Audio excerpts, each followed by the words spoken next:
Welcome to the global textile hub, एक ऐसा शहर जिसे दुनिया कास्ट ऑफ कैपिटल कहती है। यूरोप हो या इंग्लैंड हो या अमेरिका, फॉरेनर्स का वेस्टेज कपड़ा घूम फिर कर इंडिया के इसी हिस्टोरिकल सिटी में आता है। ये सिर्फ एक मार्केट नहीं बल्कि दुनिया का सबसे बड़ा होलसेल रिसाइकलिंग मार्केट है। हर साल 60,000 करोड़ से ज्यादा का एनुअल टर्नओवर, लाखों लोगों को रोजगार और हर दिन लाखों मीटर कपड़े का प्रोडक्शन और डिस्ट्रीब्यूशन। हैंडलूम और कंबलों की दुनिया का बेताज बादशाह है ये शहर। जिस कपड़े के गोदाम में हम इस वक्त खड़े हैं, यहाँ आसपास सारे कपड़े सर्दियों के हैं। और मजे की बात आपको बताऊं कि ये सारे कपड़े कोरिया से आए हैं। कोरिया से कपड़े आए हैं, यहाँ रिसाइकलिंग के लिए आए हैं। यहाँ पे इनकी छटनी होगी, सफाई होगी, उसके बाद ये कपड़े देश के अलग अलग हिस्सों में पहुंचाया जाएगा, वहां सेल किया जाएगा। और इसे चलाते हैं हमारे अंकित भाई। तो अंकित भाई, स्वागत है आपका। आप बताइए कि ये जो है, ये आपका गोदाम, ये इस वक्त ये कपड़ा कहाँ से आया और कैसा क्या प्रोसेस है इसका रिसाइकल का, पूरी बात। जो कपड़ा है ये वाला तो हमारा कोरिया से आता है। ये आता है यहाँ पे, कोरिया से भी आता है, यूएस से भी आता है, कनाडा से भी आता है। अच्छा, बेल्जियम से भी, फ्रांस, जहाँ से मर्जी मिला। नहीं, ये पूरा कितना होगा आपके पास, इतना स्टॉक है अभी, ये कितना होगा? अभी फिलहाल तो थोड़ा ही रह रहा है, क्योंकि हम तो लगातार खोल ही रहे हैं माल। अच्छा। माल खोल के हम ऐसे बोरों में पैकिंग करते हैं ना। हाँ, तो ऐसे माल खोल रहे, अभी थोड़ा है, अभी आना है माल। तो फिर भी कितना होगा लगभग आप बताएं? 50-60 टन तो होगा। अच्छा, 60 टन का माल। इतना ही होगा फिलहाल। अगर पैसों में बताएं तो कितने कितने का माल होगा? ऐसे में सही से बताना, लेकिन सही से बताएंगे। मिनिमम 35 से 40 लाख के बीच होगा ये। 40 लाख का माल। ਬਾਈ ਬਾਈ ਸਾਲ ਮੁੰਡੇ ਪੈਂਦੀ ਆ ਗਰੇਸ ਬਿੱਲੋ, ਮਹਿੰਗੀਆਂ ਨੇ ਕਾਰਾਂ ਵਿੱਚੋਂ ਚਮਕਦੇ ਬੇਸ ਬਿੱਲੋ, ਅਲੜਾਂ ਦੇ ਦਿਲਾਂ ਵਿੱਚ ਵੱਜਦੀ ਆ ਬੇਸ ਬਿੱਲੋ, ਨਿਤ ਨਵੇਂ ਵੈਰੀ ਲੱਗੀ ਜ਼ਿੰਦਗੀ ਦੀ ਰੇਸ बिल्लो। पाजी माहौल सेट कर दिया आपने बिल्कुल ही है। ऐसा ही है। तो आप तो यहाँ जो गाते हुए तो पूरा लोग मस्त होंगे, झूमते होंगे। हाँ, चंडीगढ़ में पंचकुला में हम क्लब में भी जाते रहते हैं। क्लब में भी गाना गाते हो? हाँ, आपको उधर टैलेंटेड आदमी यार आप तो बिल्कुल। आप यहाँ क्या काम करते हो?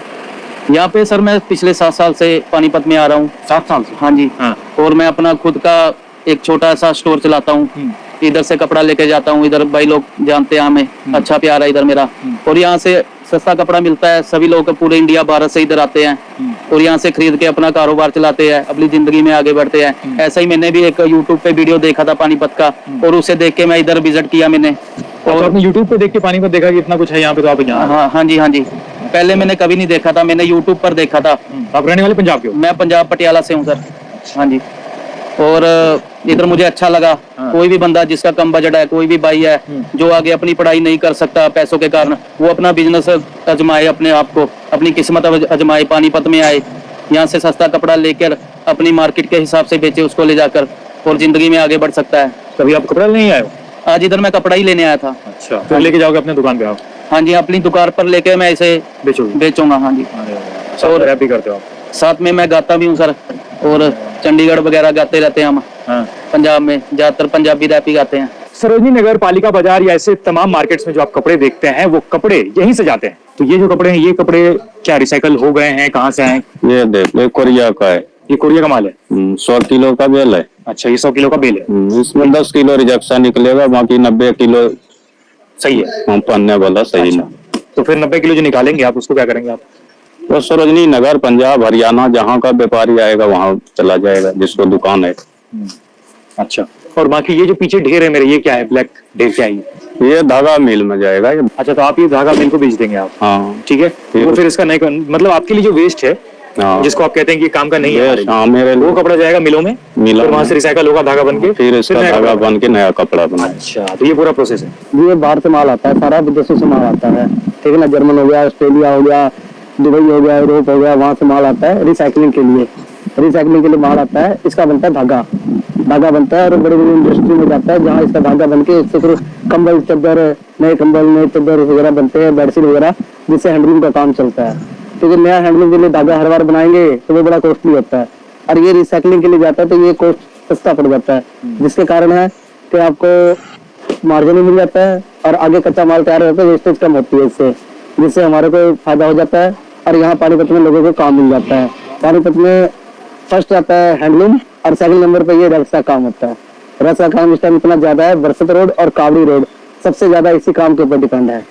यदि ये काम चल रहा है तो दोनों का काम चल रहा है, हैंडलूम का भी और रस का भी, दोनों का काम चल रहा है। और पानीपत में नहीं ज्यादा तो 50% पॉपुलेशन इसी के ऊपर डिपेंड है। 50% पॉपुलेशन जो है लेबर वर्ग, वो इसी के ऊपर डिपेंड है, इसी के ऊपर काम कर रही है और घंटे खर्चे करते हैं। यहाँ से कुछ माल सही जो होता है वो आगे भी जाता है, जैसे बेचने के लिए दिल्ली, मुंबई, बड़े बड़े शहरों में भी जाता है, जहाँ इनकी सप्लाई होती है, माल जाता है। और इसमें कई माल ऐसे होते हैं जो फ्रेश के नाम पे भी आते हैं, सरप्लस के नाम पे बिकते हैं।